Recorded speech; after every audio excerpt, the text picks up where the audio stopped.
এই যে আমাদের বাগান কাঁঠাল ধরছে, মাশাআল্লাহ মাশাআল্লাহ, আল্লাহর নেয়ামত। নিজ চোখে না দেখলে কেউ বিশ্বাস করতে পারবেন না। যদিও শখ করে লাগানো হয়েছে, কোনো বিজনেসের জন্য না, আমরা খাবার জন্য। জি অবশ্যই খাওয়ার জন্য।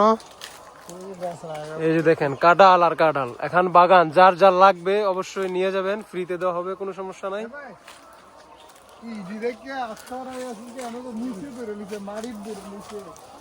এই যে আরো